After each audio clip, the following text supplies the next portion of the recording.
Technology అభివృద్ధి జరగడం అన్ని రంగాలపై ప్రభావం చూపుతుంది. ఇంతకు ముందు ఏదైనా విషయం గురించి తెలుసుకోవాలంటే ఓ ఎక్స్పర్ట్ను కలవాల్సి వచ్చేది, లేదా లైబ్రరీకి వెళ్ళి మనకు కావాల్సిన పుస్తకం తీసుకుని అధ్యయనం చేయాల్సి వచ్చేది. కానీ టెక్నాలజీ అభివృద్ధి చెందిన తర్వాత అన్ని విషయాలు మనం మొబైల్ ఫోన్లోనే చూస్తున్నాం. ఫింగర్ టిప్స్పై అన్ని విషయాలు అందుబాటులోకి వచ్చాయి. ఏ విద్యనైనా యూట్యూబ్ నేర్పుతుంది. మీకు వంట రాదా? No problem. మీకు గార్డెనింగ్ చేయాలని ఉందా? యూట్యూబ్ ఉందిగా. మీకు ఆధారాలు దొరకకుండా ఎవరినైనా చంపాలనుందా? శవాన్ని ఆనవాలు లేకుండా దొరకకుండా చేయాలనుందా? ఇలా ఏం చేయాలన్నా యూట్యూబ్లో వీడియోలు అందుబాటులో ఉన్నాయి. టెక్నాలజీతో పాటు అందుబాటులోకి వచ్చిన వినోద సాధనాలు మనుషులను క్రూరంగా మారుస్తున్నాయి. మంచి చేయడానికి ఏ టెక్నాలజీ గుర్తుకురాదు, కానీ చెడుకైతే యూట్యూబ్ గుర్తుకొస్తుంది, ఓటీటీ గుర్తొస్తుంది. క్రైమ్ సినిమాలు, ఒళ్ళు గగ్గురు పొడిచే వెబ్ సిరీస్లు అన్నీ చకచకా గుర్తొస్తాయి. క్రిమినల్ డిటెక్టివ్లకు దొరకని క్రైమ్ ప్లాన్లన్నీ మామూలు మనుషులు చేసేస్తున్నారు.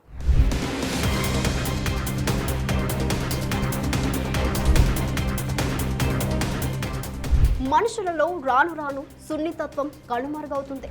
చాలా కఠినంగా తయారవుతున్నారు. ఆర్మీ జవాన్ గురుమూర్తినే చూడండి. తను కట్టుకున్న భార్యను ఎంత క్రూరంగా చంపేశాడు. ఆ మర్డర్ ప్లాన్, సినిమాటిక్ సీన్లు చూస్తుంటే భయానికే భయం పుట్టేలా ఉన్నాయి. మనం ఎన్నో హర్రర్ సినిమాలు చూసాం, కానీ ఆర్మీ జవాన్ గురుమూర్తి రియల్గా హర్రర్ సినిమా చూపెట్టాడు. గురుమూర్తికి బాధ్యత లేదా? ప్రకాశం జిల్లా నుంచి వచ్చి ఇక్కడ బతుకుతున్నాడు. అనుమానం వస్తే చంపడమేనా? కూర్చొని మాట్లాడుకోవాలి కదా. నచ్చకపోతే వదిలేవచ్చు, లేదా వారి పేరెంట్స్కి అప్పచెప్పొచ్చు. కానీ ఇలా చంపడం ఏంటి? ముక్కలుగా నరకడం ఏంటి? కోపం వస్తే నరకడమేనా?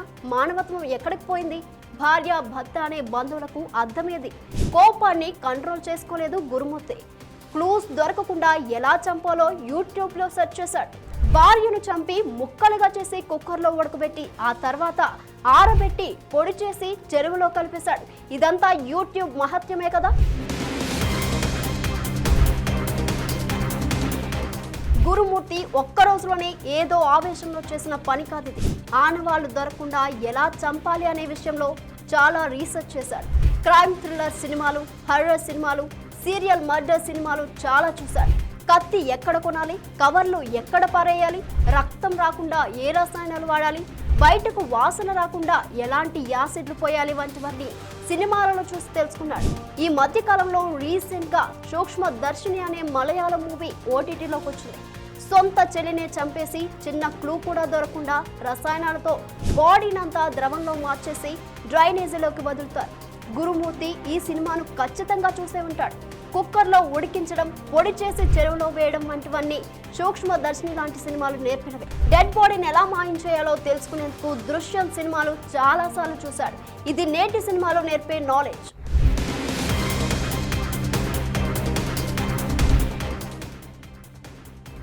గురుమూర్తి లాంటి కఠినాత్మలు చాలా మంది ఉన్నారు. కుషాయిగూడకు చెందిన సచిన్ సత్యనారాయణకు స్నేహతో ఇన్స్టాగ్రామ్లో పరిచయం ఏర్పడింది. ఒకరినొకరు ఇష్టపడి పెళ్లి చేసుకున్నారు. స్నేహ గర్భిణి. ఆమెపై భర్తకు అనుమానం వచ్చింది. అంతే, చంపేయాలనుకున్నాడు. నిండు గర్భిణి అని కూడా చూడకుండా ఆమెపై కూర్చొని చంపేశాడు. శిశువు బయటకు వచ్చింది.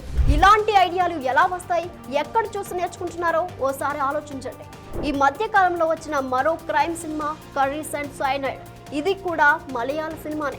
ఒకే ఇంట్లో జరిగిన 6 వరుస హత్యల నేపథ్యంలో జూలీ జోసెఫ్ అనే మహిళ కథ ఆధారంగా ఈ సినిమా తీశారు. శనగలపూర్లో సైనైడ్ కలిపి జూలీ జోసెఫ్ ఒక్కొక్కరిని ఎలా చంపుతుందో ఈ సినిమాలో చూపెట్టారు. గురుమూర్తి లాంటి వారు ఇలాంటి సినిమాలు చూసి స్ఫూర్తి పొందుతారు. ఓటీటీలో విస్తరించిన తర్వాత రకరకాల సినిమాలు, షోలు, సిరీస్లు వస్తున్నాయి. అనవసర చెత్తనంతా మెదడులో ఎక్కించుకుని తర్వాత క్రిమినల్గా మారే అవకాశాలు ఎక్కువగా ఉన్నాయి. కాబట్టి అలాంటి వాటికి దూరంగా ఉండడం మంచిది. ముఖ్యంగా అడల్ట్ కంటెంట్, క్రైమ్ను ప్రేరేపించే సిరీస్లు చాలా ఉన్నాయి. కాబట్టి పిల్లలకు ఫోన్లు ఇవ్వకపోవడమే మంచిది. ఈ క్రిమినల్ సైకాలజీ సమాజంలో పెరగడం గురించి మీరేమంటారో కమెంట్ రూపంలో తెలియజేయండి. For more videos like this, subscribe Big TV channel.